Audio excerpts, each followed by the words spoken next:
The following podcast may be explicit. onejoeyoung presents Adventures from the Shed, a tabletop RPG podcast. You can find us online at adventuresfromtheshed.com. I want to see how it turns out. Of course, I think I have to stop the meeting to do that, so whatever. We'll have something, right? Something. Absolutely. All right, but anyway, we have character sheet, and we can see it, and we can talk about them. And I have each person's up here. It's interesting because Eli, what he sent me a different link, and it came up a different color. Huh. And I'm not quite sure why. Everybody else's was red. Yeah. I take that back. This is gold. Huh. Oh, well. Yeah, I'm not super familiar with the D&D Beyond as far as all the character sheet and building and how all the customization works. I know they're doing a bunch of stuff. They just released the app for it too, which was pretty cool. Yeah, that's what I noticed when I was looking at it. I was messing with it, trying to get the links so I could put in the email. And then when I went to get the link, right on the page it said, there's a player app available, and that note was from, I want to say it was July 4th or 3rd or something like that. So they just released it. Yeah, no, my players in one of my Discord rooms, they're all super excited about it because they're all D&D Beyonders. So, yeah, that's cool. I'm curious, if you make a change on it, if I need to refresh the screen to see that change, can you try this? So I did make some changes because I forgot to equip my actual weapons on there, and so I don't think it updated it. Well, I see weapons are on here. Where would they show as equipped, I guess? Just go to equipment. Oh, yeah, equipment. I got to click on that. Okay. Let's see here. Yeah, I don't know if they're equipped yet on yours, so I don't know if that means. When did you make the change? It was like the day yesterday or something like that. I think I made them because I realized. Yeah, I just opened this earlier. So. There we go. You can see them now. They're there. Okay, so refresh. That's it. So same link works then. Excellent. Good. That's what I'd like to do. If I can kind of keep a window open with this on here, that way it works out. Yeah, I will say this. I'm old school. I love pen and paper, but it makes it very nice though. Now that I've been dabbling with it a little bit more, it's pretty handy. All right, I got Eli and Chris joining now. Excellent. And Eli's coming back after my technical difficulties. Hello. So I started, by the way, Jason, I started without having my headphones on. So Eli joined, and I was talking to Eli, and I realized, I'm not going to hear you because my headphones are hanging right here, and I don't have them in. So I put them in, and I'm like, it's still not working. I held up the end of it. I didn't have them plugged into the computer. Because I use wired, and I'm like, oh my gosh. I found it especially funny. Yes. Because in my first meeting with Joe, I was having audio issues. I couldn't hear him. I could hear like a tinny, echoey voice. No, that's awesome, yes. And look and check my computer, and wouldn't you know it, my headphone's not plugged in all the way. Yep. I completely forgot about that. That does make it even funnier. I'm sitting here all frustrated because I didn't do it right, and I didn't even remember that. That's awesome. Chris, how are you, man? Pretty good. How's it going? Hi, Chris. Pretty good. Hey. You didn't get a new headset yet? I did. You did? Yeah, I went with Jason's recommendation. Hey. The one you had the boom on it. That's right. This one doesn't. Yeah, I can see them. They got the black ones. Nice. Yeah. Man. How do you like them? They're awesome, man. Thank you. Cool. They're really good. I gotta get my wife a pair now because since we've both been home using them now because she goes to some school. She's like, I like these a lot. I'm just gonna take them. I'm like, no, you can't take them. I still need them. By the way, I have my generic shirt of gaming on. I'm repping Pokemon right now on my shirt. So. I actually have a shirt made by a friend of mine. He made it for an arm wrestler, like professional arm wrestler guy. One of his quotes: "Never fail, always feel good, never fail." So he made like a yin yang thing out of it. Nice. That's awesome. It's not. This is a double elimination tournament. Yeah, it's not over the top or anything. But some of the stuff's kind of. I have a couple of shirts he made for the guy. I guess I think he's Canadian. Devin Laird. I don't know if you ever heard of him. he does like these crazy curls, like 200 pounds, like in one arm, like just to build up the strength for because everything's shut down now. He's just training like a madman. My buddy's been making shirts for him, and you could buy them on the site. It's kind of funny. I could say like just wow, because that's pretty wow. Yeah. I know a guy that knows a guy. Yeah. The thing is, he only does it in one arm. He's like Popeye on one side, nothing on the other. It's a little crazy. I think his right bicep is a little bit crazier than his. He's still pretty big though. He's like some ex-special forces, like Canadian dudes, and I just does professional arm wrestling. Kind of funny.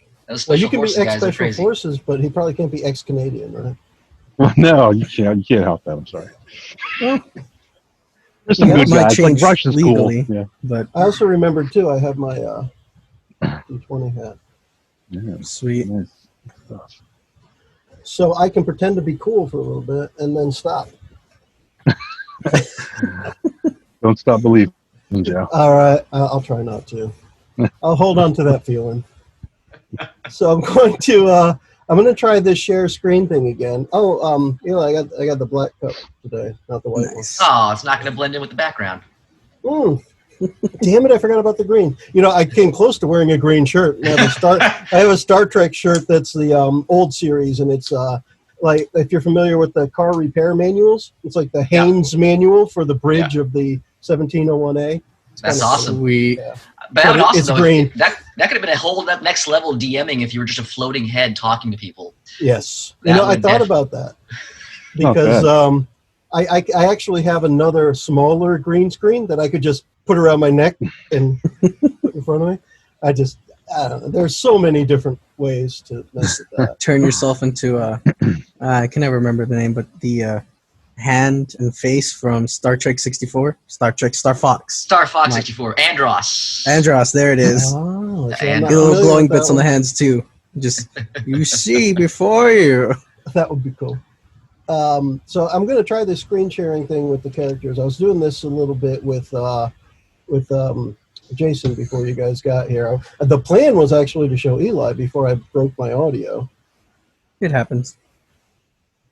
All right. Now I got to move my dang Zoom window because it puts one in front of the other. And all right. So now I can see you guys. Can you see the character sheet?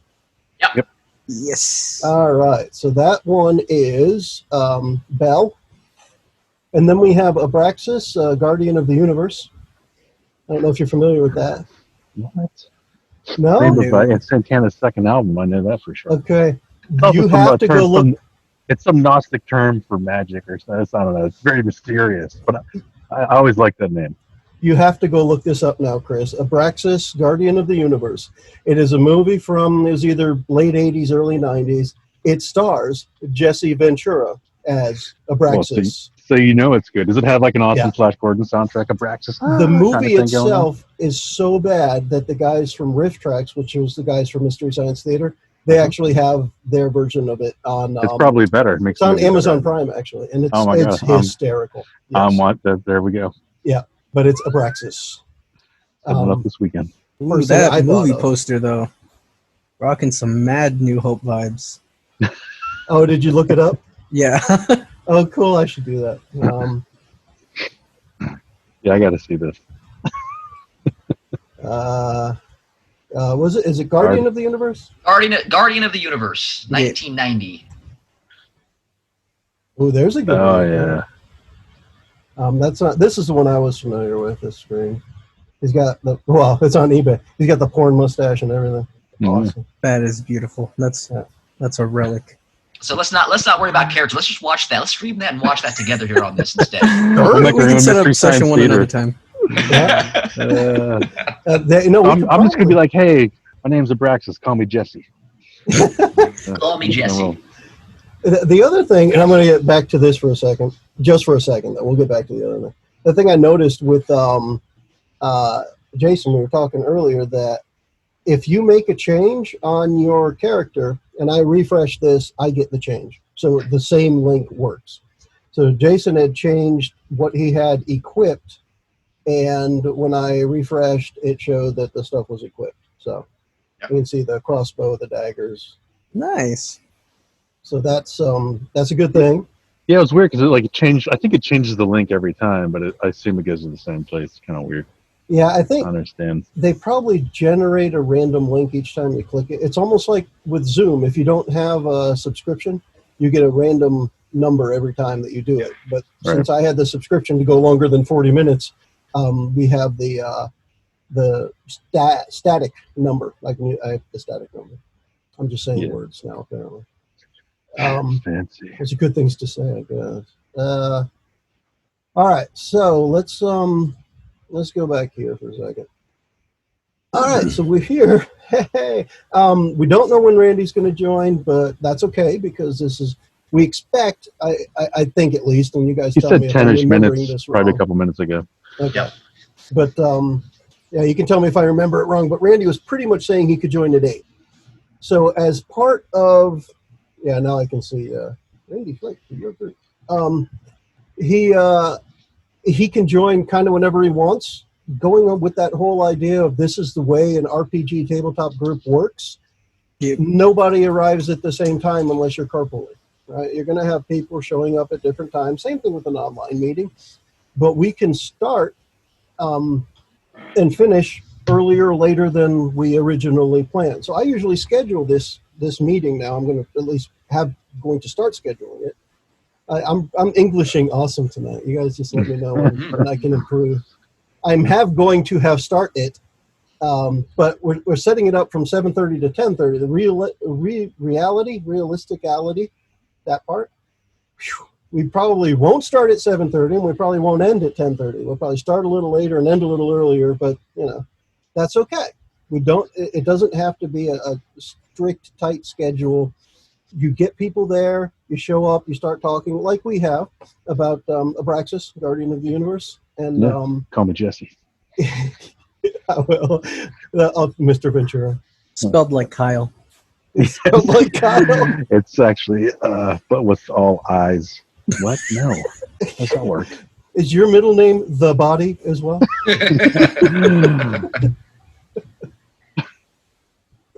All right, so I wanted to talk a little bit about the characters. I do kind of want to wait for that until Randy shows up because I'd like him to be able to hear it and we not have to repeat it. But I will say, I don't know about you guys, but I think I really like the whole D&D Beyond character generation kind of thing, character creation thing. Yeah, I'm digging it, man. I've started playing around with the beta dice roll thing. I rolled the first roll was like a 20, but I was like, I just wasted that awesome Just wasted roll. the 20. He's doomed to roll ones now for the rest of the campaign. I know. That's how it's going to work out. I'm going to suck out the whole time.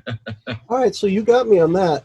There's a dice roller? Yep, so if you click on, say, for example, if I were to click on my attack, it allows me to then select a roll, because they just now added this feature in about 2 or 3 weeks ago, and it'll automatically roll the dice for you and do all the modifier work for you and give you your total. Yeah, it's in beta. Yeah, I think it's default on. It's default on, Yes. yes. It should be default on.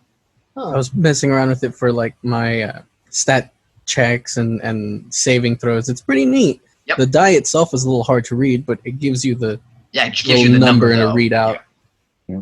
So maybe I'm missing something. Let me try this whole thing again because What I gotta did get you used to do? the technologies as we go. Aren't you an IT guy? I am. Oh So gosh. What is it? what are you trying to say, man? And I'm not sure why, but it just wants to select you, Chris, when I switch it. Anyway, Well, that's it's cool. still sharing, right? Yeah. Yep. All right, so I'm on Bell's sheet. Where would you click? Because So it's definitely not turned on for this character. Well, it might be because you're looking at everyone's character when you're logged in. Like, maybe because he. Yeah, I wonder if I wonder if only like we could see our role. Like, yeah, only you can see your roles because you own the character apparently. Okay, that makes sense. Yeah. So Joe, can you go to one of Joe your would have to your go in on a characters? separate window for his own. Yeah. Bit. Yeah, like if you went to your test character that you shared out, you could Yeah, probably let's see see, it there. see what we got here. Yeah, all you gotta do is click on the damage button or the hit dice button, and it'll roll it for you and give you your total once you're logged in. Oh, let's Collections, I think. No.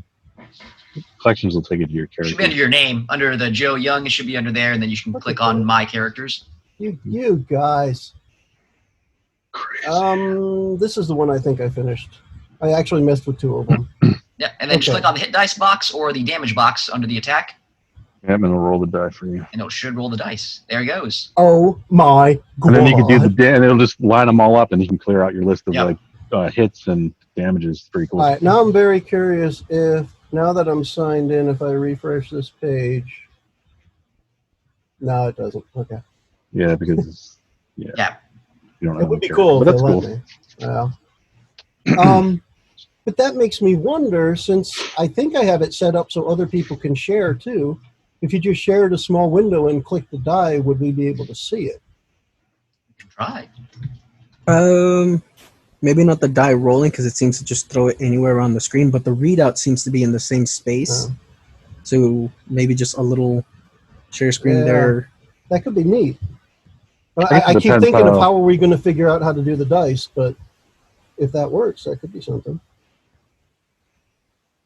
Because I like being able to see it. Well, Joe, you can add us to a campaign, right? Like, how does that? Oh gosh. I don't. Because it says I can join a campaign, or you could send me a link to join a campaign. I don't know if you would it would give Yeah. you more options for things, or Yeah, Let's one go of the to other campaign. groups that I play with, they have a DM who uses D&D Beyond. I believe they do the campaign share where he has all the stuff, and you can actually interact with it. At the end of this campaign. yeah. So I was We got telling a my wife tutorial about some of the here. information about the like the land and all that. She's like, "Oh, I never heard of it." So she's even trying to get on with it. That's so. awesome. Send Yeah, players I would this expect invite nothing. link to have them join your campaign. Watch. Copy link. Guess who I'm sending this to? I I'm don't going to know, put it in the chat probably some guy for, named Jesse. for the thingy. There's a guy named Jesse. Chat and paste and send. I'm gonna make sure Randy's character sings a song called "I Wish I Had Jesse's Girl." All right, so let's see what happens here, All right, I am hitting join with this character. which is the Guardian of the Universe. And I will, let me refresh this page. Right. Oh, cool. I got some have character. joined. Ooh, it even says edit. Huh. What happens if I click edit? La la la. Oh, it edits that stuff. I don't want to edit that. Let's just look at view from here and see. Oh, yeah. Oh, there it is. Nice. Yeah. So you can play for us. Awesome. I can. Joe This now is good realizes to he know. doesn't need players. He Oh, just God. needs D&D Well, this is Beyond. interesting. But what Just if submit I your make a character. roll? If I make a roll, will you see it there? That's what I Let want me to know. try clear this. And Yeah. I rolled a 1 this time. Get this out of the way. you rolled a 1. I'm going to refresh the screen. I got nothing. If it had something like a roll history, that would be good. Yeah, that's Yeah. what I was kind of hoping. Like you would see all the rolls you made. Dear Wizards of the Coast. Just have to use the honor system. Yeah. So maybe we'll figure that out for next time. I doubt we'll do much die rolling Yeah. this time. We're just, stalling for Randall. Actually, I have no idea if his name is Randall. Yeah, I never straight thought up about Randy that. Block. I'm going So, to stop that share for now so I can see him show up when he does. yay. So, Eli. doing a couple test rolls, it will show like a little history.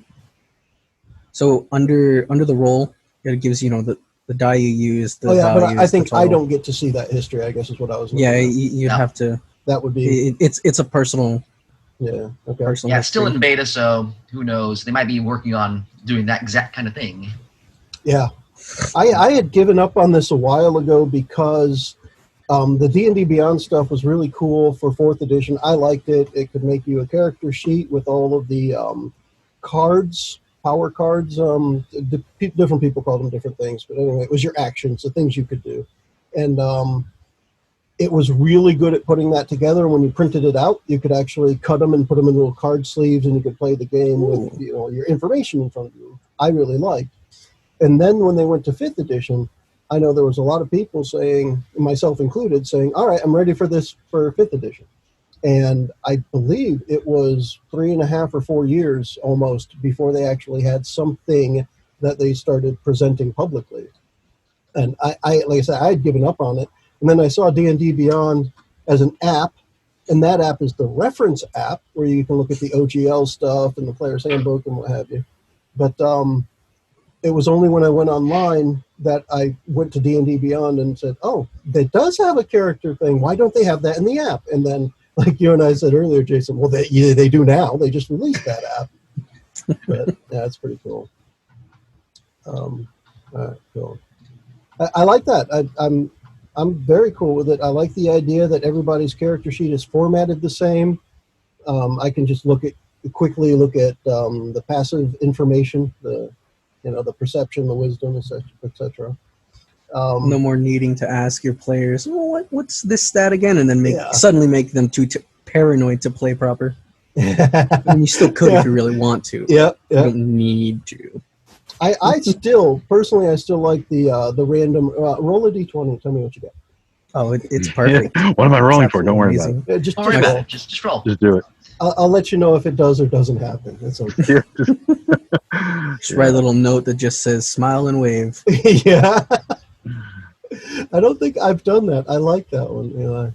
Just smile. Let people Remember when I had you roll that happen. random 20 3 hours ago? Well, when you walk in this room, you stub your toe in the chest.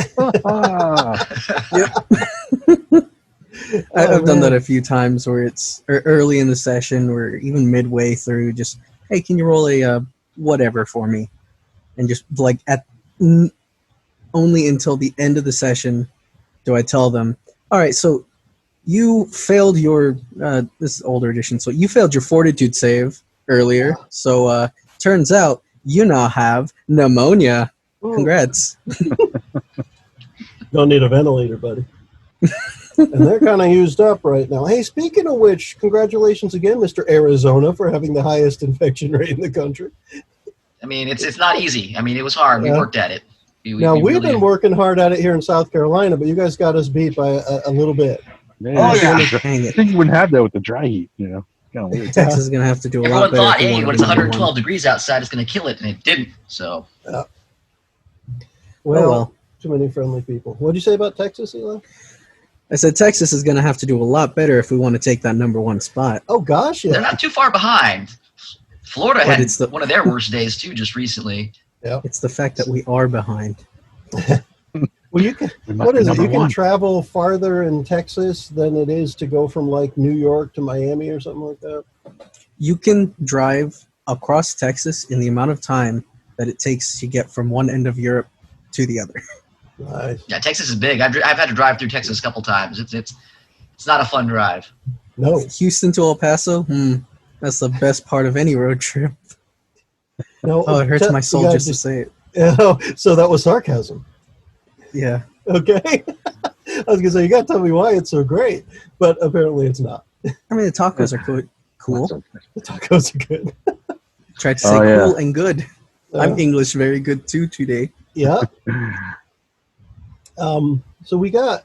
I wanted to talk a little bit more about the character thing on the D&D Beyond, because I don't know. I guess you could say I'm at least partially infatuated with the thing right now, because I think they did a really good job putting the structure together. Going through creating the character, I thought it was pretty cool, where you can just pick the different source books and resources and what have you that are there, turn them on and off, and then you can base your selections off of what you've told it that you want to draw from. And I think that was really cool, because for us at least, I want to stick with just the player handbook stuff to begin with. So like Chris had mentioned to me separately, I think it was separately on an email about a race for the character. And I said, yeah, okay.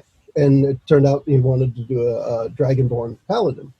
And what was it you said? This could get interesting or something like that? Yeah, because it's weird because if you think about the old school way of Paladin, you had to be human, you had to be lawful good. That's the way it was. And now it's like, well, you don't have to be necessarily lawful good, and definitely don't have to be human anymore. So it makes things a lot more interesting. Yeah. Mm-hmm. Yeah. So that's cool. But like I said, the ability to go through there and you can pick your basic equipment and all that. One of the things I really liked, because I don't care about encumbrance as far as numbers go. Encumbrance is a logical thing for us. You'll notice if you're just going through the adventure and you're just picking up things here or there, that's fine. But say we're in the dungeon and you approach the kitchen area or the mess hall, and they have this enchanted iron griddle that cooks the food for them, and it's like 400 pounds. No, you can't just pick that up and walk out with it. That's going to be some effort, right? It's going to be 2 or 3 of you having to join together and grab that thing and bring it out. If you want the magic hotcakes, I mean, which I think we all do. Yeah. Why wouldn't you want those? But, That's a band name, Magic Hotcakes. It is now. Man, you get the new Hotcakes I album? think I've listened to my that last band. name is Waffle, so I mean, it makes sense that I would want the hotcakes. I mean, come on. That's awesome. No, you're The waffle. Magic Hotcakes would be your nemesis, right? No, Exactly. Waffle. True. The Actually, heresy. I take it back. I hate them. I'm killing you over easy. Oh man. So yeah. So the encumbrance thing, like I said, I thought it was really cool. You can just turn that off. Don't care about encumbrance. Well, great. It took me a little bit to get. I'm like, where's this at? I'm like, oh, there it is. Because I clicked through it once completely for a character, so I could get at least enough of a handle on it that if you guys had a question, I could say, I think I know this one. But going through it, you pick the things like the built-in, was it backgrounds? Oh gosh, I can't remember what the other name of it was. You could actually pick traits too. You don't have to, but you could pick traits from. Yeah, I got some of those. Well, you don't have. Stuff. Yeah, that was definitely cool. Yeah, and so I thought it was really nice because, of course, they can make their own content available. It's really nice. They have the character builder right there for you, and it's free. And we were talking about this before. I had a paid subscription to D&D Beyond, or the previous edition of this. I couldn't find a spot here where you can pay for it. Like I couldn't find a spot to subscribe or anything. I'm not sure it's a paid thing anymore. Yeah, you can't pay for it. It's basically you pay for the source books. So as you pay for the source books, you get more content you can use inside there. Since we're using only the PHP stuff, that's all free, and you don't need to have anything else. So, but if you wanted to extend the campaign and use something from Eberron or something like that, you would have to have that book in order to be able to use it in your character sheet and everything else. That makes sense because it was a subscription before, and you just had everything available. But yeah, that makes sense that you can just buy the stuff. Has anybody used the reference app or used the website for reference of the player's handbook or rule or anything yet?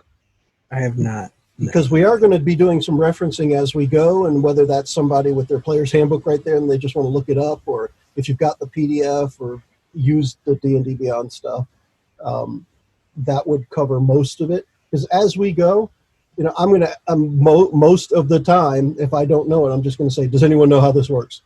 Yep. And if somebody wants to just grab their book and open it up, hold the page up to the camera so we can see it. Then we can all read it together. Yeah. Fight for 10 minutes to get it in focus. Yes. Typically, I will not look up a rule. If I don't know it, I depend on somebody else to know it, or we just make it up as we go. But make a ruling. Exactly. But almost all the time, we'll still go back and look at it. Oh, hey, there's Randy. It be? I'm going to click the admit button. I admit nothing but Randy.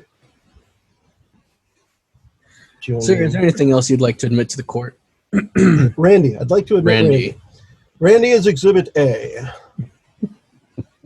Randy. Why make you Randy, baby?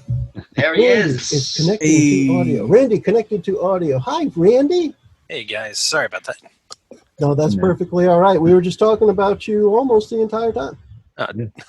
All good things. All good things. Yeah.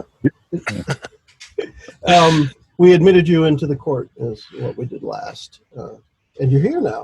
Welcome. How's your day today so far? Busy. The last couple of days, I got stuck over at work about an hour and a half, and then I came home and quickly made dinner, ate it, held my son while my wife ate, and then quickly came down here and forgot the power went out sometime this weekend, and the computer was down. I was like, oh, this thing's going to take forever. No pounding salads today, though, no? No. Steak, potato, and oh, my. That's so much better. Oh, yeah. I almost took a picture of it. Be like, guys, I'm doing this right now. See you soon.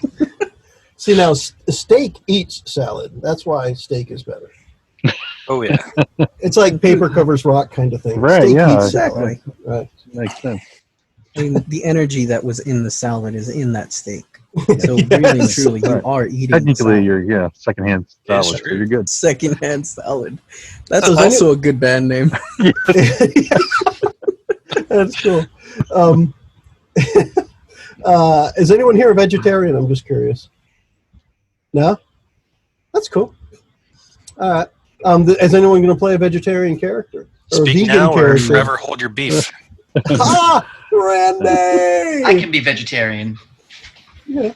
It's just, to me, it's an interesting, call it a quirk in the medieval world that, you would avoid the pig roasting over the spit, and it's just funny to me. We were talking, Randy, about the character stuff and the character creator dealing, and I have it open on my other screen here, so I'm going to switch to that so I can share it, and I just want to make sure you can see it too. Let me go back to Zoom. I'm trying to open that as well for my own personal one. There we are. So Miles, that's yours, right? Yes. So I have that one open and I have the other ones. Now, one thing we just did was we found that if I created a campaign and then sent the link to everybody, that you could join the campaign with your character, which then allows me to actually see the character sheet and click for rolling and other stuff that, we'll do that. I don't know if you can see it in the chat. If I put it in the chat earlier, I can put it in there again if you don't see it. Yeah, the Zoom chat. Yeah. Ah. Do you see Just so it? you're not looking on Facebook. Chat, there it is. You can I go know, ahead and but- look on Facebook. Yeah, you won't find it. All right. So what I'd like to do now, we've got everybody. We're just going to take a few minutes and we'll talk a little about the characters. This whole full disclosure thing I've been doing where what we did in between the last session and this session. So the last session we started talking about what we wanted to do for characters. We talked a little bit about the world. And we came up with decent general ideas to get characters started, came up with some specifics as well, using some of the world information for background. And when we did that, we ended, I think, essentially saying, all right, now let's finish these characters up, figure out how we're going to record them, and then the next session we'll actually start talking about them. And that's what today's meeting is about, the Zoom meeting, the recording, the AFTS 2.0. We are just now looking at the characters, although we've kind of been looking at them already. But what we used was the D&D Beyond. We kind of looked at that. I think it's a good idea for us for sharing the characters. It seems to look, it looks good. It seems to work well. And so what I did was I sent that link out, asked the players to go ahead and put their characters in there, and then send me the link for them. And that's pretty much where we end up today. So we had that communication back and forth. We scheduled our day to play, and those were the things we were doing. And now what I also did just earlier today was send out, here's what I think we'll be doing tonight. We'll get together, we'll talk about the characters, we'll talk about the world, and we'll figure out why these characters are together. Just to give everybody a little heads up, it's just a little bit of a structure to start working with. Randy, you were last. Do you want to go first? I usually go first the last couple things, so I'll at least go second if I could. All right. So, hey, Randy sent a message to my group conversation. That was a pop-up on my iPad, which I don't think shows on that screen. I'm just going to mumble. Randy, I'm not English good this evening. It's amusing to me that I get to laugh at myself. All right, Abraxas, Guardian of the Universe. Oh, geez, call me Jesse. All right, Jesse. We'll fill you in on that reference at some point. Or we're not. All right, so you can watch it in the recording. We've got the sheet here, and Chris, if you want to just start talking about it. For me, the thing was, introduce your character as you have created it, and maybe if you want, talk about how that may vary from what you had originally thought when we were talking about it, and how that may affect the background or how you might play it. Yeah, so originally, I think Joe, when you and I were originally talking about this, I think Randy was there too. I was tossing around either a thief or a paladin. Yeah. And then I threw in the pile was maybe I'll use that warlock I played for like 5 seconds in another campaign with that really dark background. I was like, I don't know. I kind of wanted to go for the paladin thing. And then I don't know why I wanted to do a Dragonborn. I don't really know much about the Dragonborn. It just seemed interesting to me. It kind of goes back to I had a Paladin character like years ago. It was like one of the longest campaigns I ever ran, and he had like a golden dragon mount. And I was like, and the name was actually Abraxas. So I'm like, I'm just gonna carry this over, a little bit of like homage to that mount character, the mount. But this guy is kind of, even though he's a Paladin, he's kind of a tank. He's like the heavy hitter. I gave him like all his weapons are two-handed, the halberd and the heavy crossbow. I don't want this guy being like no finesse with this guy, right? He's just gonna like kind of Hulk out, knock down doors. It's just, it kind of worked out that his intelligence is pretty low. He's kind of like action before thinking. But I don't want to necessarily play him like complete moron, Yeah, even the Scarecrow was kind of smart, right, back in Wizard of Oz. So he's definitely got some wisdom and stuff. He's not complete. And I gave him the because when I picked the folk hero background, I had to pick an artisan tool. So I picked cartographer tools. So I want to get this guy. He's really into maps, but he's not really good at reading them. Okay. But he's definitely is drawn to like mapping and things. And I guess that could kind of run into like, we're on the edge of the continent, and there's this guard tower there, and I'm like, maybe he's like, man, I want to map out what's behind that. Like that's what he's drawn to, and he's traveled all this way to kind of like see what's beyond the edge of the world, the known world.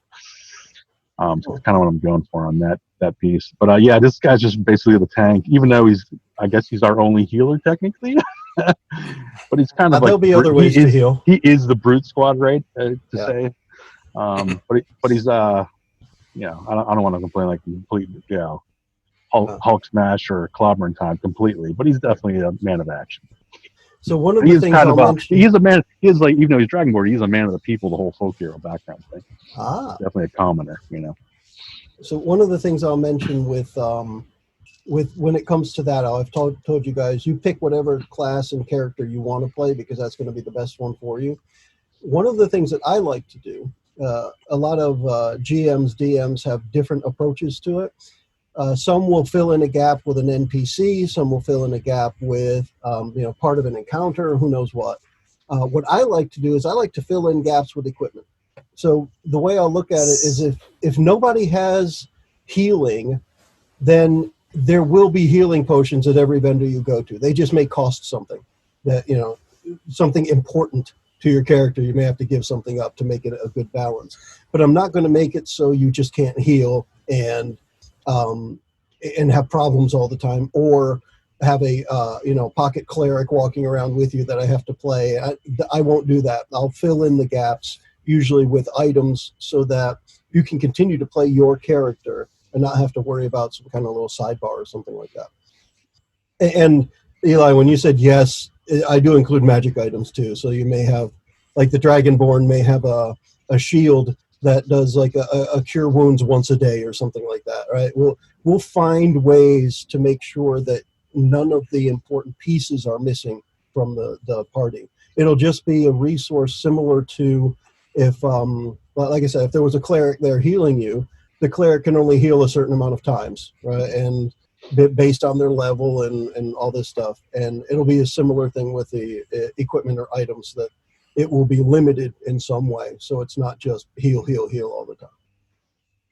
I did want to ask you, Chris, I don't see on the character sheet the background part. Is it on the character sheet? I know it's in the character creation. Yeah, so for me, I have to go under description, which you don't see there. So I have actions, equipment, features, and traits, and then description before notes and extras. Let me just refresh just to make sure. Check notes. I don't have notes. Oh, okay. That's weird. Yeah, so mine's right after features and traits. There's a section called description, which has background, characteristics, personality traits, all that stuff. I'm guessing if I view it from the campaign, it'll be the same thing. No, all right. Hey, I'm going to be viewing it from the campaign because now I see it. Yeah. Oh, yeah. So you were viewing from my link, I'm assuming, right? That's probably what. Okay, gotcha. So there's some things that aren't there. So what was it under? Description? Description, and then there's the background. And there it is. Yeah. That has everything. Yeah, all the pieces, all the character traits, and all that jazz. Groovy. All right. So this have you figured out where this character is from? Is it going to be from one of the couple of places we named, or from a different place? Yeah, I'm gonna have to. I didn't have up like any specific city, but considering he's kind of got like the not the folk hero thing. I didn't want to say like, oh, he's kind of like. My idea was he was able to maybe help a town get rid of some corrupt leader in the town, and they're like, hey, he's kind of one of them. Even though he was a Dragonborn, he's kind of like they see him as like one of their own. But he doesn't. That's far on the other side of the land. Because he's come over here to map. He's heard about this supposed mysterious guard tower in the Lost Mountains. Okay. So we'll come up with a city that he's from. Is that it? Yeah, or like a small town. I don't want it to be anything big. Okay. I kind of want to. I don't have a definitive idea of his like origin story per se. All right. All right. So let's go. Actually, let me put it this way: does anyone have any questions for Chris about Abraxas? Yeah, I have written down that he was an elf warlock initially. I don't see what the problem is. I mean, can't you read right here? Dragonborn. I identify as the guardian of the universe. We got a Skyrim thing going on where you mutated into like 5 different people before the adventure starts. He's actually multiple personalities for you. No, I like it. I think Abraxas is going to be a beast. I agree. I do have a question about Abraxas. How does he feel about his shtick, his gimmick, as far as like equipment and party role? What do you mean? Because he's kind of like as the tank guy, he's like a heavy hitter. You mean? and he's not necessarily a fighter, or what? What do you mean? Well, I'm just saying because you've listed off a two-handed weapon, a heavy crossbow, and some light healing. Well, I mean, he's a paladin, so he doesn't get too much for the healing, but he has some of it. But I wouldn't say he's the healer, right? He's a dragonborn, and he's the guy that thinking he's for other people. I prefer action. He's that attitude. And it's just the way it worked out because I don't need intelligence stats for a paladin apparently. So I just kind of went down that road with it. I wasn't planning on being like the necessarily the guy up front. It just kind of worked out that way, Fair enough. Yeah. All Do right. you think you say he's a Dragonborn of action? Is he going to be quick to heal or quick to hurt? Like if you're in a fight and your halfling takes a big hit and is down on the ground unconscious, are you going to finish off the monster, or are you going to lay on hands to the halfling? I guess I'd have to make the decision there. Is he close to death, or do I have to take care of the bad guys? It's a halfling. It's going to always be close to death. Yeah. Did I accidentally step on him? I can't see him that far down. That could be it. Yeah, I don't know. I mean, I do have I protect those who cannot protect themselves, so he might go for healing first. It depends, like especially if Eli's character's like got the can of whoop ass already going. I'm not gonna I'll just take care of healing, But he's not a thinker, right? He might just action. Oh, I just gotta get this bad guy taken care of first. And you guys might be yelling at me, hey, heal this dude. How high is his wisdom? Because it might not necessarily be an intelligence thing, more of a. No, yeah, his wisdom's 13. It's I got some plus one there. I think it's fair to say that his instincts would lead him in that scenario. Right. Kind of like to rationalize you as the player playing quote unquote intelligently. It's like, oh, is he taking care of this? Who's nearby, et cetera, et cetera. Right. Yeah. He's not a moron. Right.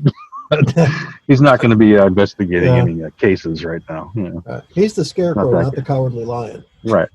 Nice. Definitely not. He gets a gun. The scarecrow rushed right into the fire, for goodness sake. Yeah. Yeah. Cool. So, Randy, did you want to go second? I can go, yeah, that's fine. All right. So, Randy is playing Miley Cyrus. Yes, Miley Cyrus. Let me twerk that butt up. Nice. I don't pay to see that. Does he have? Is his main weapon a wrecking ball? Is that what's on there? Might change it to Miles Wrecking Ball. Nice. The locals call it a meteor hammer. We'll just the group will call him Wrecking Ball. Everybody else has to There you call him go. Rounder. Okay. So not a lot initially changed. It made me pick weapons from the start, which wouldn't kind of make sense to start out with something, even though my storyline in the bio was that he left with only his clothes to his name. But I'm just going to assume that on his way out of town, he met some people he let in the inn for free or whatever that gave him a sword and maybe some armor on his way out. Okay. So I'm looking here. You have no equipment listed. It was in the... Okay, well, I guess I have nothing still. Okay. I clicked the bubbles, but on my phone, so maybe it just didn't take. But yeah, the phone app might not be. It's still in beta for some stuff. So it's the system telling you to play the character your way. Damn right. Okay. Just pull stuff out of his pocket. I have this now. Yeah. I'll change that. I'll probably start with loot and maybe leather armor and a sword then. I see on here, and I'm not sure how well you guys see this or how good it's coming through because I have the whole screen up. But it's coming through pretty good. Yeah. Male variant human. I'm curious what a variant human is because I mean, elf variants and what have you, but human, I didn't remember there being a variant. Yeah, they had bubbles for regular human and variant human. I clicked the regular human. I don't know why it's variant human up there as well. I was curious about that as well. It's like, well, maybe your regular human has all the equipment. Oh, yeah, maybe. the variant's just like, the variant has nothing. The variant is destitute. There you go. Some other human beat him up and was like, no, you're a variant. Variant basically means that you basically, instead of, it's the amount of proficiency skills, and you can choose from strength, dex, con, all that kind of fun stuff there, and you gain 1 feat of your choice as well. So it was just a different way of rolling out stats is what the variant is. Mm-hmm. Yeah. See, when I messed with the character generator, all I picked was the half elf, so I didn't see that part. Yeah. And I'm sure there are different things under different ones, but that's a good option then. I like that because then you're not just the human default is +2 to something. It's +1 to 2 of your choices, I thought it was. Yeah. So I like that. Cool. So, Randy, I'm looking at it. You got a bard. Yes. You put the highest number in dexterity instead of charisma. What do you see as the reason for that? I thought they were close. I think they were a 12 and a 13. It's hard to remember. The other numbers up there. I guess, 16 on dex. Yeah, 16 on dex and 15 on charisma. Yeah. So I think I want to keep him on ranged for the most part. So, I mean, they're 2 high numbers regardless. So I think, charisma being high for the bardic inspiration and stuff is still pretty good. And then being able to get a ranged weapon soon and be able to do damage as well while staying out of the fray would come in handy. So that's why I chose dex my next highest, or as my highest, sorry. So you don't plan on being a hands-on fighter. It's going to be a range. He's sniping people from the background. I think he'll be able to get in the fray. I think the strength is that's only a 12. I thought I moved that around more. He's gonna come in like a wrecking ball. That's all you gotta know, Joe. Oh my! What he's gonna do is attach an 8 times magnifying scope to his loot. There you go. He's gonna burn you. I don't need a bow if I have 1 loose string on that thing. Yeah. You have to account for wind and melody, and then bam, you got it. What's the ambient noise level? Yeah, there you go. Yeah, SPL meter. We're gonna add that to your inventory. You're gonna get a enchant my loot. That way, I'm shooting fire arrows out of it. Nice. You just do it like in the cartoons where you use the loot string as a legit bowstring. Yeah, you're gonna come up with magical, distortion pedals for him or something like that. Oh yeah. I will. Oh gosh, what the hell's the word? It's not divert. Digress. I will digress. I still don't English this evening. I will digress for a moment and ask: has anyone else played Minecraft Dungeons? A little bit. It's fun. Just so you know, it's a Diablo clone, but it's Minecraft fun. You do nothing Minecraft. The only thing that's Minecraft in the game is the graphics. I'm a little disappointed in that, but anyway. The enemies and the graphics. Yeah, it's a Diablo game, and the reason I even say this is they have a bow or crossbow called the Scatter crossbow, and the description is something like it's fitted to shoot multiple arrows at once and makes a decent musical instrument. Well, whenever you shoot this thing, it sounds like a disharmonic harp. You shoot it, it's like right? So that's just what I thought of when you said you can shoot with the loot. But that's kind of cool. So the other question I had for you was, you went with I think I filmed this in a little here. Yeah, you went with proficiency in deception and performance. Are you trying to convince people you're a good performer? Well, he was an innkeeper, so I see what you did there. Yes. The answer is always yes. So I was just thinking to myself, all right, you're trying to play or you're trying to do something to persuade. Persuade's the wrong word. I'm just min-maxing my character. If I fail my performance check, I can use deception to make them still like it. And then if not persuasion, I mean, you're really up there. Yeah. But my own curiosity, though, deception. How do you see deception playing a part for your character, for Miles? Well, with his background and running the whole end thing that I keep on bringing up like a broken record, he met a lot of shady people, so he needed to be able to see if they're being deceptive and be able to deceive them as well if he needed to. He also needed to be able to deceive anyone who was trying to rob from him, and just any scenario where deception would come in handy for an innkeeper. Okay. Guards trying to find some powdered dragon scale. Yeah. Hey. Those stains weren't there before you rented the room.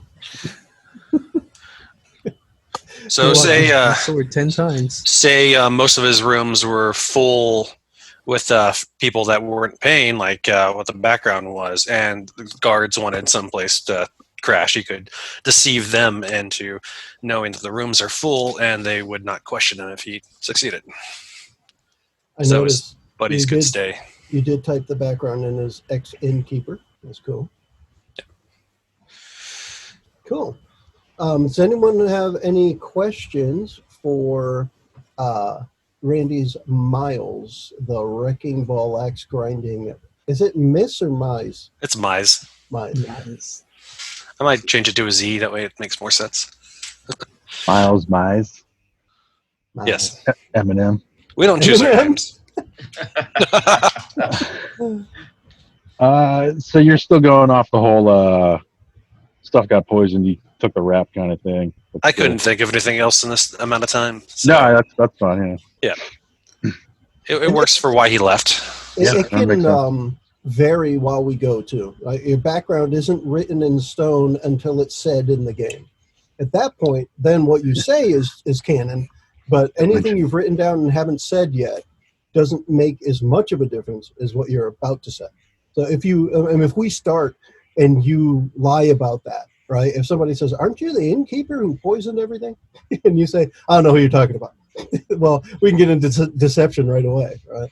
But that will be completely up to you how you handle it, and that's why, for me at least, with the backstories, with the backgrounds, we talked about them last time, and I have what everyone submitted to me, but I haven't made any notes of my own on those because I wanted to see the characters get fleshed out and to see if you guys wanted to change any of that. So I didn't make any commitments based on what we had already shared about them.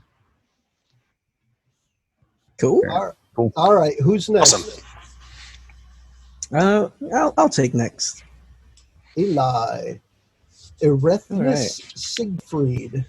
Erethmus Siegfried. Is his brother named Roy? Yeah, no. However, my favorite character to play is a rogue named Roy. He's nice. Batshit crazy. Talks to inanimate objects, and they talk back. All right. He gets the good loot that way. At least that's what he thinks. No, the worst part is everyone else can hear it talk back but him. He has to have a translator. Excuse me, do you speak chair? Stewardess, I speak chair. Well played. Is anybody a carpenter? That's awesome. But yeah, I saw what you did. This is Erethmus Siegfried. He's a character I've had for a long time in many different forms. Started in D&D 3.5, and then I took him to a live-action role-playing game that I used to be a part of, and that was fun. That took the character in some pretty weird places. That's neat. I decided to change it up a bit in this iteration too, mostly in the fact that he now has a family. Nice. Yeah, his original backstory, as it's often the case in adventures, his family died in a house fire, and I have nowhere to go. So no. This time he does have a family, and that's why he's doing all this. This is the one with the magically inclined kid? Yes. Yeah. Now, is this a family that he's had, or since he had a wild background, is this a family that he just learned of and now is trying to change his ways? Oh no, this iteration of Siegfried is completely separate from the other ones. I want to take him somewhere completely new that I haven't done, because the old one was like he was the leader, he was the spokesperson, he was the calm before the storm, that kind of dude. This one's more laid back, more family focused. Oh, so we're looking at this. You did pick fighter. Yes. Strength is up there. Dexterity is up there too, and I'm curious about that. Is this on purpose? Well, obviously it's on purpose. What's the reason for dexterity also being high? Mechanically or like RP wise, roleplay wise? Yes. Okay, well, mechanically, I don't want to fail my dex saves. Yeah. Roleplay wise, the background that I have for him, I took the soldier background, but I have it written that he was a bodyguard for a nobleman's son, and in that profession, you have to be fast. You have to be quick to act. You can't slip up for a second or be too late. Okay. So it's just kind of something he's trained himself to be faster, more dexterous, more nimble. So far, what I'm noticing is a trend is I'm going to have to make you guys do intelligence saves. Yes, on that. So, as I'm fine with that. as Chris pointed out earlier, turns out I don't need intelligence for anything. It's crazy how that works out. I do actually have a rationale for that. He's not stupid. He's not an idiot. It's not even hard for him to learn things. He has a lot of trouble reading and writing. He doesn't. It doesn't connect in his mind that a symbol means a certain thing. What about when you're walking down the street and there's a big wooden sign that has a mug with froth coming over the top? He knows that means he can go drink there, or does he not really Yeah, care? he would at least understand, oh, cup, all right, drink. So symbolism is important, but actual like character, letters, numbers, that's Right. not so important. Right. If Okay. if he needed to relay a message to somebody, he would be essentially drawing in like Egyptian hieroglyphs. Just Nice. When he says his Conan. name, he just puts the next down. it's what he knows. Conan-esque. What? As Conan could not read in the animated. Ren and Stimpy. Now I see it. Okay. I There you saw the Ren and Stimpy stomach blurry for a moment. Oh, He got up. dude. Oh, That is those awesome. all my shirts are dorky little things, and I love it. Those are the best ones. I've had the same wardrobe for 2 years, and half of it is black T-shirts. All my shorts have dorky. Hey, little nothing things. wrong with that. Yeah. So I'll make myself funny. Eli, you got up there with armor class for a level 1. 18 is pretty good. Yes. Do you expect to have to defend yourself a lot? Yes. His one of the flaws that he has, I believe it's still on there. It's one I wrote in custom. I fear that my inexperience will get those around me killed, so I overextend myself to make up for it. Okay. Because while he has been a bodyguard, he hasn't been like exposed to the wilds or large-scale combat. Those aren't settings and environments that he's familiar with. So he's taken equipment that's going to give him the best edge he can. He knows how to use a shield. He knows how to use his armor. It's just not been a big thing in his life. Because for the most part, nobody goes after the second or third son of a noble's family. Yeah, Our probably bonds not. are very similar. He has, I fight for those who cannot fight themselves, and I protect those that cannot protect themselves. I need I to need take protection.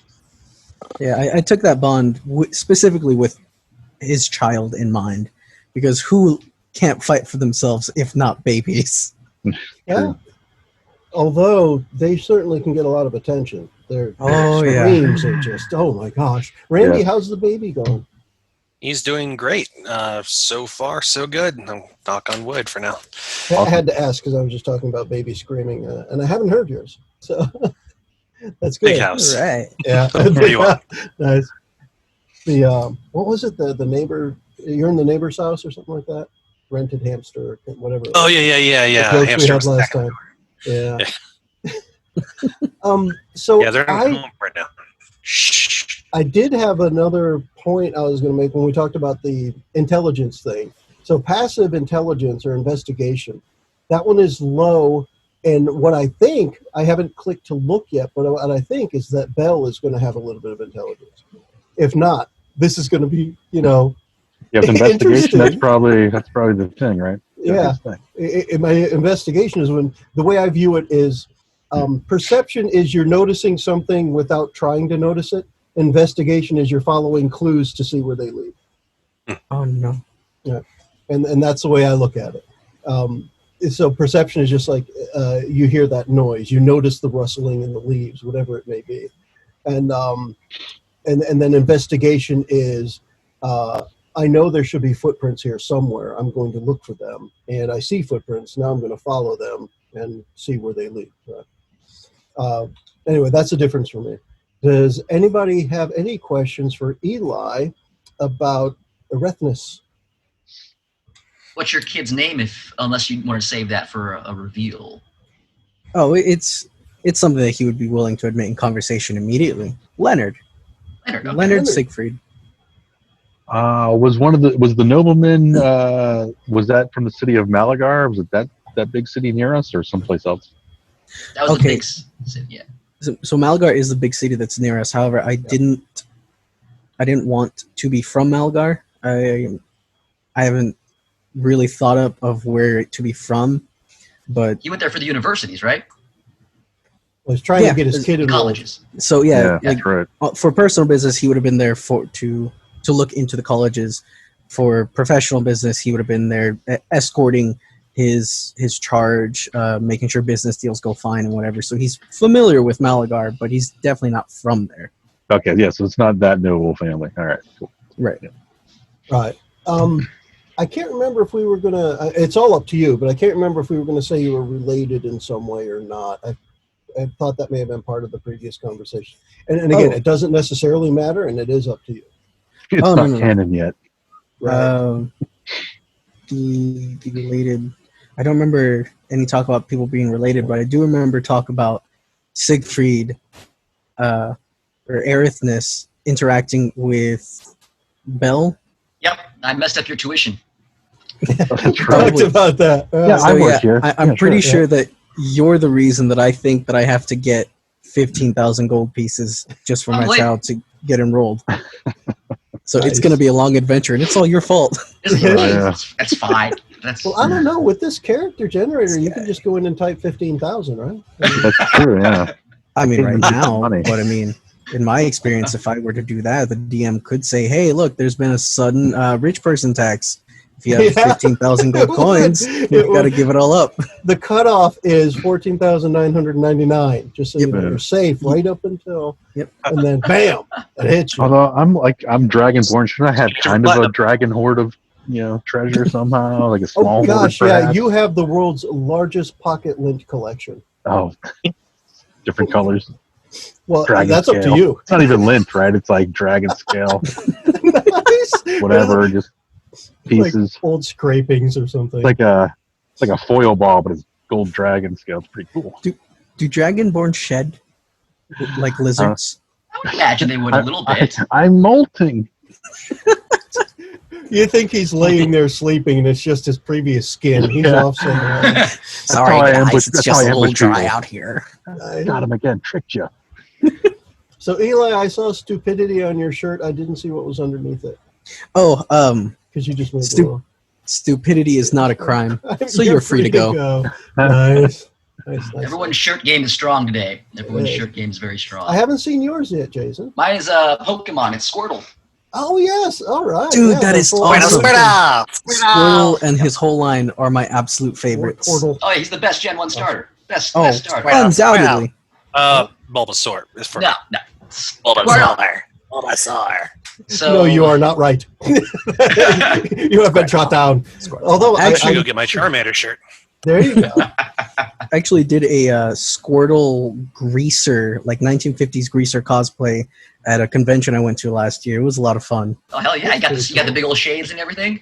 I couldn't get them as big as I wanted to, unfortunately. They only came out like to here instead of like the big ones that I couldn't find any that big. So the other thing I just thought of when you mentioned the cosplay in the convention, you mentioned LARP earlier. As a side note for anyone who's interested, on the Adventures from the Shed Facebook page, there is a video that has previous cast member JJ and Chris. JJ brought over some of his LARPing foam swords, and there's a video of them in my backyard beating each other up. And Hey, Chris, that's That always is fun. awesome. the funny part is JJ was very well skilled in the rules of LARPing. Chris is skilled in kicking your ass. And you can't just kick someone's ass when you have a foam sword. You have to follow the rules. Does he You'd be want me to use surprised. my martial arts skills or no? It could have been bad. Oh, It's like, okay, Chris, what martial whatever. arts do you know, man? I'm a martial artist myself, brother. It's kind of weird. So I take Krav Maga, but it's not Krav Maga as you would know it because the guy's he's this ex-French Fort League, 7 foot tall guy, Australian. That he's done everything. He's got black belts in like jiu-jitsu, aikido, all this old school traditional martial arts. So we do a little bit of everything. So we do boxing, wrestling, all kinds of grappling, jiu-jitsu. Like it's a mix of everything. But he just labels it Krav Maga because it was just a marketing gimmick. Yes, I know a little bit of everything, but it's Right one of on, those man. things. Right on. I mean, weapon stuff, sticks, knives, guns, all that craziness. Very cool. Yeah, no, I did self-defense and self-defense training for a long time as well, so that's awesome stuff. We had a bass player one time who was a really good fencer. So there's a video of my last band, 4 Second Sights, when they're bored, and you can see me trying to fight this fencer with those foam Nerf swords. That is No awesome. joke. All I know is my LARP stuff, but I can, or at least I used to be able to peg a soda can with a javelin at 30 yards. Hey, Now it's only 10. But No, that's some serious skill, man. that is very serious skill right there. That's legit. it was my I just remember being in the shed. Uh-oh, 'cause I this- think a baby's coming into the room. I can't remember. Oh, hey, baby. And the kid. Yeah. But I remember when Chris and JJ were out there fighting, I just remember JJ saying something like, I tapped your leg, you can't use it now. And I'm like, oh my gosh, that's got to be pissing Chris off. Yeah, because you don't have to actually hit it. You just it was just like. Yeah, it's like a little poke. And you're like, Yeah. Yeah, it was like. It's like, what? I gotta kneel on one leg now? What the hell? But Let me go get my sticks, like my bamboo stuff out of the car. We'll see how that happens. oh, bamboo's fun. a I limb was trying system to like remember, that. was that like the break during amazing. the 24-hour day? Yeah, it actually kept us awake because we were up for like 24 hours. So Yeah. Jay's like, let's go out and get blood pumping. That's pretty cool. So we've got one more character to hear from in this episode. Guess who That's that right. is? That's right. You saved the most mediocre for last. No, I'm just, The world's okayest halfling. the world's okayest halfling is what Belle is. So, There we go. so this is Belle G. Umwaffle, a male Lightfoot halfling rogue, who has delusions of grandeur to a degree and is very naive. Belle grew up in a large metropolis called Virilis. It is a sprawling city that is ruled by several wealthy families, but these wealthy families typically always shift because they steal from each other. They sabotage businesses, wealth changes, and the current family that is running this is called the Disneya family. They are a entertainment conglomerate that really affected Belle to a large level and put out the type of media that glorified the Order of the Eternal Ring, which is Belle's obsession right now. Growing up, Belle would accumulate all of the like Penny Dreadful type of comics and things, and Belle's ultimate icon was Agent Zero. Belle actually has 23 issues in near mint condition that he carries with him all the time, and references those things with some of the ideas that Bell has. Bell, while he is relatively, he's relatively intelligent, he's not above average or below average. He's just, again, so caught up in these things that he believes them, and he believes that they are real to such a high level. His grandfather, Maple Waffle, gave him a journal. Forgive me a little chuckle. Go on. Maple Waffle gave him a journal when he was younger that was supposedly Agent Zero's personal diary that covered things that no one else has known. So over the course of his life, because again, Bell came from a traditional halfling family. They lived in the city. They were lower middle class, so Bell was never really poor, but never really had a lot of wealth, but was never hungry to a large level. So very, very modest living. And they were tailors. His father's name was Waffle, and his mother was Honey Waffle. And what was his father's name again? Butter Waffle. Butter. So if his grandfather was Maple, was his grandmother Pecan? She can be, yes, absolutely. Pecan Waffle. Let me interrupt for another second. I'm sorry. Go ahead. Agent Zero. So you know what? Let me, just for kicks, the whole exposition thing. Let me. Is it going to let me drag this? Son of a biscuit. Hold on a second. If I press that and that, what happens? Damn it. All right. I was going to share my notes, and for whatever reason, it is not moving over to the second screen. Let's do. What if I do that? You might have to stop sharing and then reshare on the new screen you want it to be on. Well, I think what the problem is that I have the browser filling the screen. But the reason I was going to ask, or the thing I was going to ask, is that the Agent Zero, is this the same one who rooted out the corruption in Malagar? Yes. Okay. Yes. I did, because I was tidying up my note for that, yeah. And I just wanted to make sure. So go ahead. Yeah, absolutely. Over the course of time, growing up, Bell is, again, 22, now at adult halfling age, and is out going off trying to gain enough fame, trying to gain enough agency to join this order that he vehemently believes is real. And he is following the footsteps of the comic books that he has, of the journal that he has, and really going around and generally helping a lot of people that he can in his own method, even though he's never really been asked to help, and he gets in the way sometimes. But that's why he's off on a journey right now. He's made his way far out west to Malagar and moving into Ket, and has met some people. He has, again, tried to help where he could help. He has, again, several fake IDs and things, because that's what Agent Zero would have. He had several identities and all that kind of fun stuff. So he's, proficient with like a disguise kit, a forgery kit. That's how he's been going around and operating for this chunk of time, and as where we come in to meet him. Cool. This is still not, oh, please. I gotta figure out computers. I really don't. I don't know anything. You know what? I will do the stopping the sharing and share it again. Yeah, I wonder if you have to choose to share multiple monitors. For me, I have Ring Central, which is powered through Zoom. Oh, forgive my dog. Somebody came up to my door. That's okay. You have to hamster. Stop sharing and reshare another screen. This is, but the tricky part here is, I dragged it, and now I'm not finding it. So lost she is. Yeah, the ages. Like it is. I honestly am not sure where the hell it ended up. But what I'm sharing, what I was sharing was the entire desktop too. So if anybody is familiar with the Mac ecosystem, I know Chris is a bit, but I'm actually using. So I've got an actual 43-inch TV here. This is my main monitor. This is where you guys are. This is where most of the stuff is. Down right here is, actually, I suppose I could do this.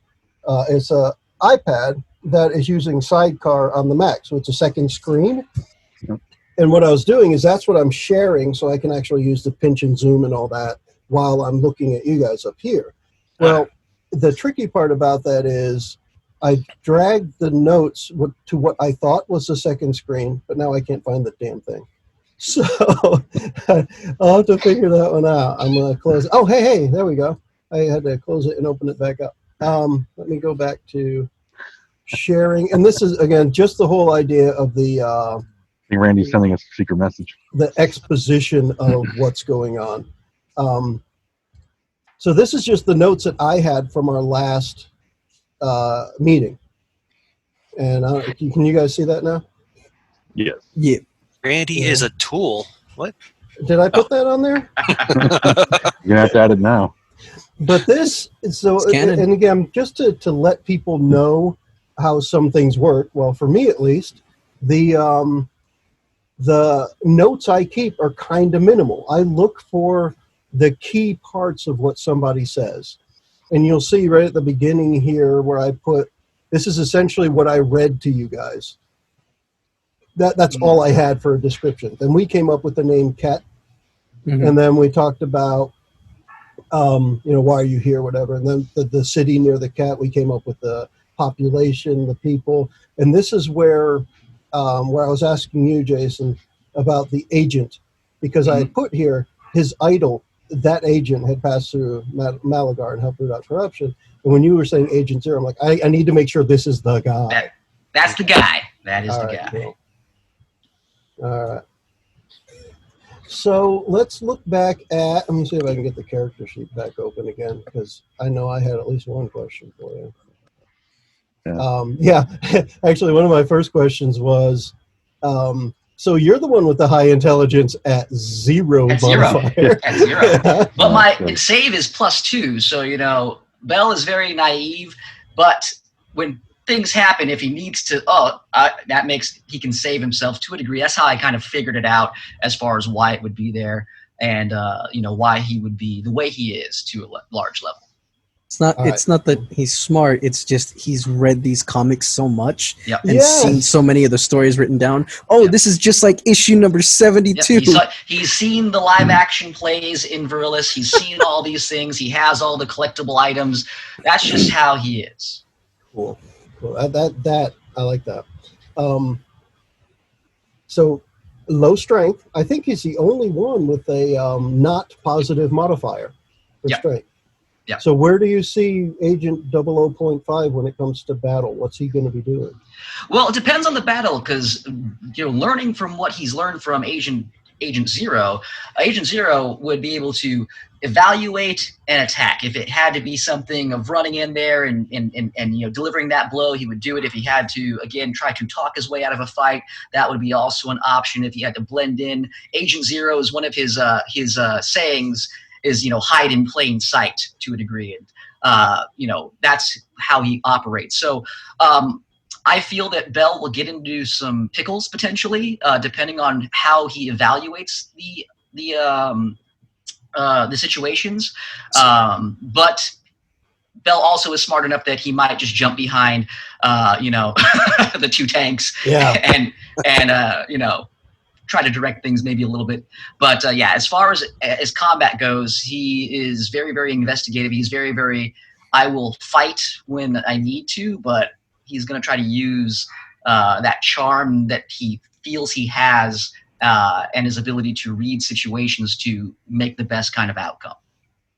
So with the high dexterity, you have a couple of daggers. Are they? Do you plan on throwing them? Is he going to be throwing? Yeah. You still got the short bow as well, but so how do you see thrown daggers in D&D? Because I'm curious, because I always look at them in different ways from what the book says. Yeah, so for dagger throwing, it's kind of situational for me, but if it's something that's you're trying to take out somebody very stealthily with a quick throw, I might, as a DM, I might change the modifiers of the rules a little bit so that if it hits, it hits. Because that's one thing in D&D that I think that it lacks is, if you want to try to go and sneak up on someone and choke them out, there's really no mechanic for it that really works that I've seen in games at least. Because you choke him out, that's 1 hit point, that's 2 hit points. He has 10 left. All right, let's get it going right there. So it really depends on the situation, I would imagine. And, for me, I leave it to the DM's discretion, whoever's running it, to see, how you want to go about throwing them. Because, I'll play however. whatever fits the system. All right, I like to hear that. One of the things I do like to do, by the way, if you said you're sneaking up behind someone to choke them out, typically what I'll do then is say, all right, what you're about to attempt is a difficulty check against something. Let's figure out how you were doing this. Was it smartly? Was it fast? Are you grabbing them so hard that they get choked out? Are we going to use strength? Whatever it is. And then I put a difficulty on that. Yep. And then we'll roll against that. And if you're successful, you choke that thing out. That guy out. Yep. Just that simple. It's not, you don't have to do damage. You don't have to roll, whatever, an attack, whatever it is. It is, your action is to choke someone out, not to go into initiative and start combat. Right. Mm-hmm. And that's how I'll treat it, because it's not, for me at least, that's not a combat thing. Yeah. That is totally separate. It's an action or a little achievement unlocked kind of thing. You need to get this special set of criteria in order to make it happen. I like it. Randy, she's quiet, or no? You're not muted. She's just he's just being very quiet. He's got his he's got little hiccups. Red prisoner uniform on. I like it. Just a big Waldo fan. And I did see the hiccups there. That's funny. I think babies with hiccups are hysterical. When my girls were babies and they had hiccups, I would just laugh at them the whole time. Yeah, my daughter still does it. That would be a bad idea. Yeah, yeah, indeed. Cool. So I see Jason's character has intimidation +5. Got this short little half thing being intimidating, which I think is amazing, because my intimidation is very high. I kind of almost work like a tag team, like bad cop, worst cop, almost like I'm this big intimidating guy, and and then I bring him in as back for worse.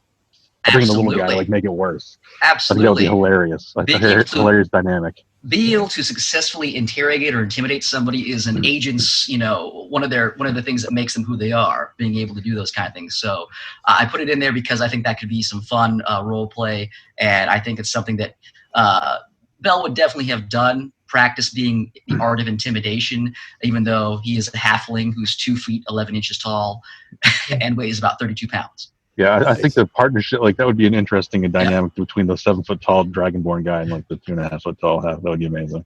Got to work that out somehow. Yeah, I like that. Yeah. What about the sleight of hand and stealth? It sounds like this is a burglar. Well, for me, sleight of hand necessarily isn't just stealing things, but it can. For me, stealth is the ability for you to go unseen, that hide in plain sight kind of thing, where he can, be an agent, be suave, be able to move through places, get past a guard who's by a door secretly without causing any notice and things. That's why I also picked performance, because I have a feeling that, Bell would also be someone who would try to intimidate or impersonate somebody, like, Mission Impossible-esque style with a disguise kit, being able to go in there and be like, that's right, I am this person, hello, and, being able to put on that performance and, be able to play that part, which is, what these agents that, he's read about in these grand tales have done, and have infiltrated, high societies, have infiltrated cults and things like that, and have, done their work for those kind of things. So that's why I picked those two. Investigation, even though he is trying to be like a spy and a sleuth, he's just not super good at it yet. He is just not great at it yet. Barely agents, man. Yeah, kind of. I'm picking up some mad Now You See Me vibes from this build. I would really like to see that in the campaign, that the very bait and switch style, and then all of a sudden pulling out the intimidation, the persuasion. Hey, you see these two big guys? You don't cooperate with me? I'm sicking them on you. Yeah, because the intimidation doesn't have to just come from that character. It can come from you guys standing dauntingly over me, as you probably will look even bigger when you're standing next to me. Yeah. And one of the things you mentioned was stealth that I like is, for me, stealth isn't just hiding and being quiet. Stealth is not being noticed. Right? It's, to me, that's way more important. If you can stand in the middle of a crowd and no one notices you, that was a successful stealth roll. Yeah, being the gray man. Yeah, exactly. Yeah. Also, with the sleight of hand thing, obviously people think, you're trying to be a burglar, but it's also good. We mentioned it with self-defense. We have people watch certain videos about magicians because it's about presenting a weapon or a tool without them noticing it. So I was thinking it's this definitely very handy. from more of an evil perspective, which I don't see Bell being. With sleight of hand and intimidation so high, does that mean you took like a toothpick out of somebody's pocket and then shoved it under their fingernail to interrogate them? Like, We could. right. Like, yeah.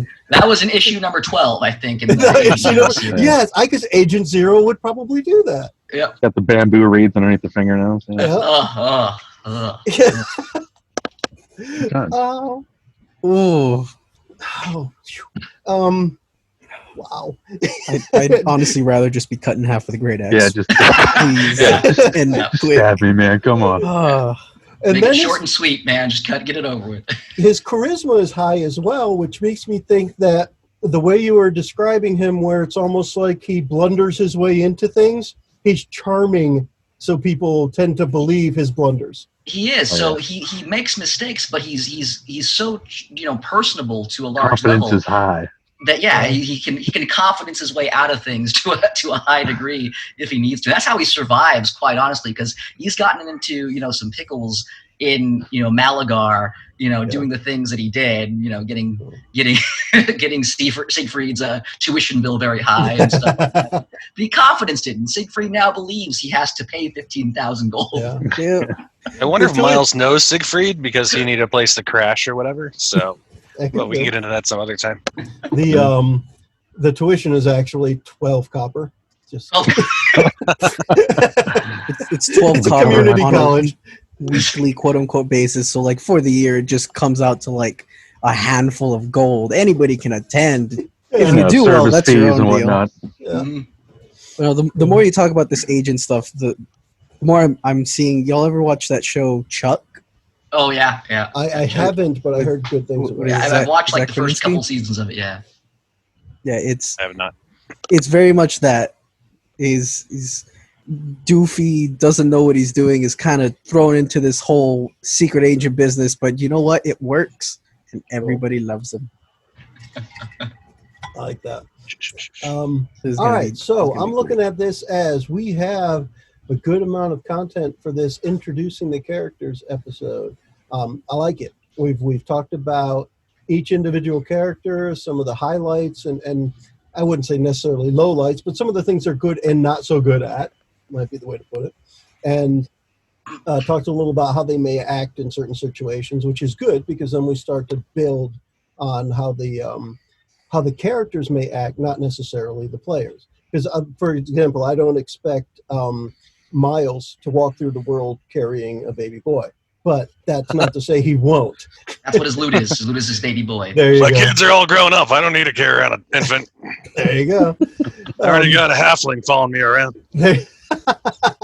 Yes. I don't remember adopting another son.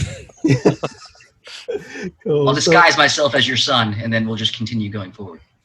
So you do get to carry him around. That's not Lovely. bad. Beautiful. So that's cool.